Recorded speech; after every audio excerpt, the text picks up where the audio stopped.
Assalamualaikum warahmatullahi wabarakatuh. Alhamdulillah wa syukurillah wala haula wala quwwata illa billahil aliyil azim. Amma ba. Saudara-saudaraku kaum muslimin rahimakumullah. Pada video kali ini Madia akan membahas tema tentang kata dan makna insya Allah ya. Artinya jika Allah menghendaki. Nah, ini makna kata insya Allah ini berasal dari penulisannya, ini saya tampilkan. Insya Allah, jika Allah menghendaki. Nah, ini maknanya ya. Kemudian kita akan kupas ini karena makna kata insya Allah ini sering kali kita dengar digoreng-goreng, dibuli-buli, dibahas-bahas, bahkan cenderung dijadikan sesuatu hal yang membuat maknanya berbeda. Yang sebenarnya makna yang diinginkan dalam Al-Quran, ya dalam ajaran Islam itu jauh berbeda, melenceng, karena hasil dari gorengan-gorengan orang-orang kafir ini. Orang-orang kafir, umat terjemahan itu menggoreng-goreng makna kata insya Allah itu gitu loh. Tidak sesuai lagi dengan yang sebenarnya ya. Dalilnya di dalam Al-Quran, dasarnya ini mari kita bisa lihat dalam surah Al-Kahfi ayat 23 dan 24 ya. Kita bacakan dulu ya. Bismillahirrahmanirrahim. Wala taqulanna li syai'in inni fa'ilun dzalika ghadan. Dan janganlah sekali-sekali kamu mengatakan tentang sesuatu, sesungguhnya aku akan mengerjakan besok pagi.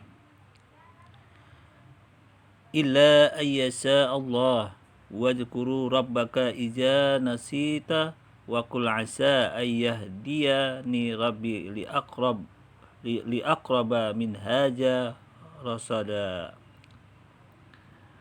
Kecuali dengan menyebut insya Allah, dan ingatlah kepada Tuhanmu jika kamu lupa, dan katakanlah mudah-mudahan Tuhanku akan memberiku petunjuk kepada yang lebih dekat kebenarannya daripada ini. Nah, kemudian kita akan kupas dulu tafsirnya surah Al-Kahfi ayat 23 ini ya. Dari tafsir Ibnu Katsir, di sini dijelaskan bahwa Allah Subhanahu wa taala memberi petunjuk kepada rasulnya tentang etika bila hendak mengerjakan sesuatu yang telah ditekadkannya di masa mendatang ya, yang ingin diucapkannya, dijelaskannya di masa mendatang. Hendaklah ia mengembalikan hal tersebut kepada Allah yang mengetahui hal yang gaib ya, yang mengetahui apa yang telah terjadi dan apa yang akan terjadi, dan yang mengetahui apa yang tidak akan terjadi. Seandainya terjadi, bagaimana akibatnya. Nah, kemudian di sini dalam kitab Sahihain telah disebutkan bahwa sebuah hadis yang diriwayatkan Abu Hurairah radhiyallahu Rasulullah SAW bersabda, yang telah bahwasanya Sulaiman ibnu Daud pernah mengatakan, sungguh saya akan mengilir ke 70 orang istriku malam ini. Itu kata dia. Pada saat itu dia seperti itu mengatakannya. Sungguh saya akan maksudnya mengumpulin istriku malam ini ke 70 orang. Nah, menurut riwayat lain 90 orang istri, dan menurut riwayat lain lagi 100 orang istri. Ini gambarannya aja ya, bukan masalah istrinya yang kita bahas. Ini gambaran dia berani mengucapkan seperti itu dengan memastikan sesuatu. Malam ini dia ingin menggauli, mengumpuli bla bla. Nah, itu dalam posisi ini. Nah, dengan tujuan agar masing-masing istri akan melahirkan seorang anak laki-laki yang kelak akan berperang di jalan Allah. Maka dikatakanlah kepada Sulaiman, yang menurut riwayat lain malaikat berkata kepadanya, katakanlah insya Allah. Tetapi Sulaiman tidak menurutinya. Nah, dalam hal ini bagaimana posisinya?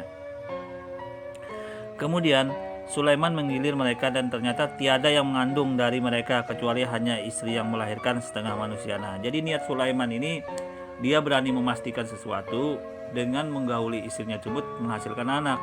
Padahal sesuatu itu belum pasti kan, karena yang menentukan anak walaupun dia sudah menggauli istrinya tetapi belum tentu punya anak. Nah, di sini teguran Allah Subhanahu wa taala kepada orang yang berani memastikan sesuatu yang bukan haknya, yang bukan miliknya gitu ya.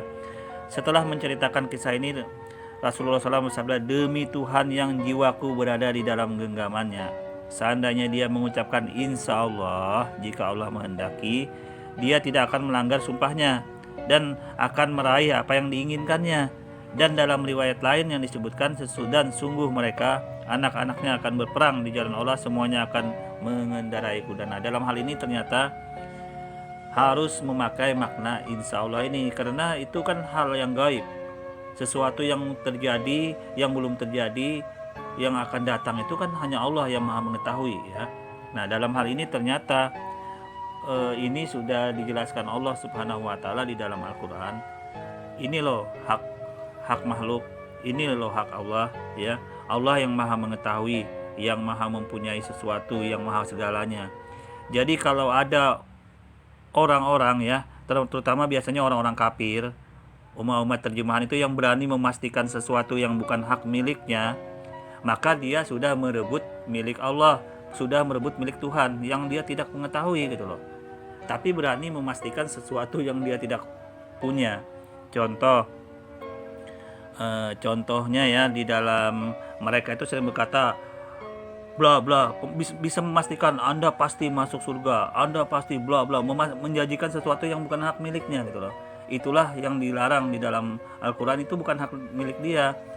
Tetapi katakanlah insya Allah jika Allah menghendaki, karena kita tidak tahu siapa yang tahu rezeki ya, siapa yang tahu maut, siapa yang tahu jodoh, kan tidak ada yang tahu. Nah, tetapi umat-umat terjemahan, orang-orang kafir sering menggoreng-goreng ini, itu berarti dia sama saja mencuri hak Allah, mencuri hak Tuhan. Jadi orang yang berani memastikan yang bukan hak miliknya, tetapi dia berani menjanjikan, apalagi memastikan, itu di dalam golongan ini dia tergolong orang pencuri hak Tuhan, dan itu perbuatan yang tidak dibenarkan, tidak boleh, dan terlarang di dalam ajaran Islam. Jadi sangat jelas ya. Jadi kalau ada, jadi Anda cukup tertawa saja kalau ada orang-orang kafir, orang-orang umat terjemahan yang berani memastikan yang sesuatu yang bukan haknya, ya Anda bisa bilang, katakan Anda mencuri hak Tuhan yang bukan hak dia. Kenapa Anda berani memastikan sesuatu yang bukan haknya gitu loh. Contohnya saja begini, tuh ambil uang di bank ya, Anda itu uang di bank banyak, ambil itu uang di bank, padahal bukan haknya gitu loh. Tapi berani memastikan Anda pasti dapat uang di bank, itu ambil. Nah, padahal memang di bank banyak uang kan. Ambil itu uang di bank. Nah, itu kan berani memastikan sesuatu yang bukan hak miliknya. Sama dengan Tuhan gambarannya. Anda pasti masuk surga, Anda pasti diselamatkan, bla bla, dipastikan seperti itu yang bukan hak miliknya gitu loh. Yang itu kan hak Allah, hak prerogatif Tuhan. Allah Subhanahu wa taala di dalam Al-Qur'an maupun kitab suci sudah menjanjikan apabila orang ini seperti ini kelakuannya, mengikuti perintah Tuhan, insya Allah janji Allah itu akan dijalankan, akan terpenuhi dengan izin Allah Subhanahu wa taala ya. Tidak boleh manusia memastikan sesuatu yang bukan haknya gitu loh. Itu sama saja mencuri hak Allah ya. Sama saja mencuri Allah. Nah, jadi hal-hal yang ini yang sering digoreng-goreng sama umat terjemahan, orang-orang kafir ya. Makna insya Allah ini sering sekali dipakai yang tidak benar jalurnya gitu ya. Oke, kita lanjut kembali. Jadi pergeseran makna kata insya Allah ini yang sering dipakai. Nah, padahal sudah jelas di dalam Al-Quran itu sama sekali dilarang, terlaknat orang yang berani memastikan sesuatu yang bukan hak miliknya. Ya, terlaknat orang yang berani memastikan sesuatu yang ya sama saja mencuri hak Tuhan namanya gitu loh, mencuri hak Tuhan. Nah, ini yang di dalam katanya. Bahkan Nabi Muhammad pun itu pernah ditegur karena berani memastikan sesuatu ya pada saat itu. Nah, muncullah surah Al-Quran Al-Kahfi ini ayat 23 dan 24. Kalau berani memastikan sesuatu itulah namanya mencuri yang bukan haknya gitu loh. Karena hak Tuhan, hak makhluk, hak Allah itu beda dengan hak manusia. Nah, ini gambarannya. Jadi dalam hal ini mudah-mudahan kalau ada orang-orang yang kaum terjemahan, orang kafir menggoreng-goreng makna mudah yang insya Allah, yang kemudian dikorelasikannya dengan mudah-mudahan, kadang-kadang dipakainya seperti itu sama saja dia mencuri hak Tuhan. Dia berani memastikan Ya, boleh dikatakan dia pencuri hak yang bukan haknya, pencuri hak Tuhan ya, pencuri hak Allah Subhanahu wa taala. Itu jawabannya yang paling pas. Jadi dalam hal ini kita jangan lagi terpengaruh bahkan memastikan sesuatu. Apabila berjanji kepada orang, gunakanlah kata insya Allah. Bukan berarti kita tidak menepati janji, bukan berarti seperti itu. Insya Allah tidak ada berkorelasi dengan janji itu. Insya Allah ini menjelaskan kepada suatu makna yang sebenarnya Allah sendiri nanti yang akan memenuhi itu dengan izin Allah. Karena kita di dunia ini ya, kita hidup di dunia ini tidak akan bisa bergerak berbuat apapun tanpa seizin Allah. Itu hakikatnya yang sebenarnya dalam hal ini. Nah, oleh karena itu kita tidak boleh mendahului keinginan Tuhan. Berani memastikan sesuatu yang dengan janji-janji yang pasti itu tidak benar gitu loh. Bukan, kan kita bisa lihat orang yang awalnya dia itu muslim yang baik kadang-kadang jadi murtad ya. Mengapa bisa sampai terjadi begitu? Itu karena ya itu tadi, dia tidak bisa memahami makna insya Allah. Kadang-kadang orang yang kafir ya, dari orang kafir bisa jadi mualaf. Buktinya banyak sekali dari pribadi-pribadi yang dari tokoh-tokoh agama mereka juga menjadi mualaf. Padahal dia sama sekali sebelumnya menentang ajaran Islam. Nah, ternyata dia bisa menjadi mualaf. Kenapa? Itu karena hatinya sudah dibolak-balik oleh Allah sehingga dia bisa menerima ajaran Islam itu. Nah, inilah makna insya Allah ini. Kalau tiba-tiba ujuk-ujuk datang orang-orang kafir, umat terjemahan menggoreng-goreng makna mudah-mudahan itu, katanya nggak jelas lah, macam-macam omongannya, itu dia tidak memahami makna insya Allah itu. Itu sama saja dia kalau berani memastikan makna yang pasti, itu sama dia dengan mencuri hak Tuhan. Ya katakan saja dia pencuri hak Tuhan, yang itu bahasa kasarnya seperti itu, pencuri hak Tuhan. Berani memastikan sesuatu yang bukan haknya, seperti rezeki, maut, jodoh, masa akan datang, masa sekarang, karena kita nggak bakal tahu kejadian-kejadian yang akan terjadi ya di dalam kita ini. Nah jadi dalam hal ini ya, makna kata insya Allah ini ada dua pemahaman ini. Kadang-kadang insya Allah dipakai untuk menunjukkan janji yang longgar dan komitmen yang rendah. Nah ini sering pengkaburannya seperti ini. Kita akan berjanji nih insya Allah. Nah kadang-kadang ada nyeletuk nih orang-orang kafir biasanya sih, sama yang digoreng-goreng itu sama umat terjemahan. Wah itu nggak pasti katanya, insya Allah nggak pasti dengan komitmen yang rendah. Nah tidak seperti itu maknanya. Umat Islam wajib tetap menjalankan insya Allah. Insya Allah itu maknanya urusan dengan manusia itu harus dijalankan, dilaksanakan sesuai ikhtiar manusia itu untuk memenuhi janjinya itu semaksimal mungkin, nggak boleh tidak. Karena makna insya Allah ini erat kaitannya, karena ini berhubungan dengan perbuatan yang akan datang. Siapa yang tahu akan datang, masa akan datang. Nah ini yang perlu dipahami ya saudara-saudaraku ya. Semoga ini orang-orang yang kafir, orang yang umat terjemahan memahami. Ternyata inilah ajaran Islam itu sangat tinggi pemahamannya, maknanya dibanding dengan umat ajaran orang-orang kafir terjemahan itu. Dia nggak mengerti ini. Dia asal ngomong, nggak sadar bahwa dia sebenarnya mencuri hak Tuhan. Ya, dia mungkin di dalam ajaran mereka nggak ada diajari seperti ini. Beretika kepada Tuhan tuh nggak ada. Mengambil hak Tuhan tuh dia sangka itu benar gitu loh. Itulah orang-orang kafir ya, umat terjemahannya. Nah ini kita lanjut kembali maknanya. Nah ini. Nah kemudian kata insya Allah bisa dipahami juga kadang-kadang dengan tindakan fatalisme. Fatalisme yaitu segala tindakan ditentukan oleh Allah. Kata insya Allah dibuat justifikasi untuk menafikan segala bentuk ikhtiar manusia. Nah jadi makna insya Allah ini juga sebenarnya maknanya ini sangat dalam.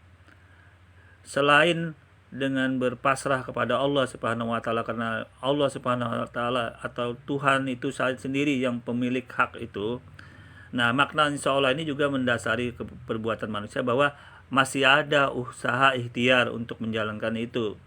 Nah, jadi maknanya ini untuk ke manusia itu usaha dan ikhtiar perbuatan, laksanakan dulu sesuai kemampuan manusia itu. Nah, itu makna insya Allahnya. Jadi sangat luas, sangat dalam. Itu yang sebenarnya yang harus dilakukan seorang muslim. Jadi dengan makna insya Allah ini sebenarnya sangat dalam maknanya. Dan ini orang-orang kafir tidak tahu pelajaran seperti ini. Dia tidak ada beretika dengan urusan hak Tuhan tuh, dia tidak punya etika seperti ini. Orang-orang kafir, umat-umat terjemahan taunya tuh menggoreng-goreng aja makna insya Allah ini ya. Padahal bahasan ini sangat cukup ya, dalam arti kita terharu dalam ajaran Islam diajarin seperti ini. Inilah keistimewaan Islam ya, yang membedakan orang-orang kafir umat-umat terjemahan dengan kita. Padahal dia nggak sadar diri ya, tapi semoga ini dengan ini menjadikan ajaran Islam ini terbuka hatinya nanti, sehingga dia bisa dapat hidayah, terpilih oleh Allah Subhanahu wa taala menjadi mualaf ya. Padahal dengan kata insya Allah ini pun mereka harus sadar, sebenarnya ada sadar diri. Oh, selama ini saya salah pemahamannya ya. Nah, itu seharusnya sadar diri mereka. Oke, ini saja ya makna insya Allah yang saya bahas untuk topik kali ini. Kurang lebihnya saya mohon maaf. Wassalamualaikum warahmatullahi wabarakatuh.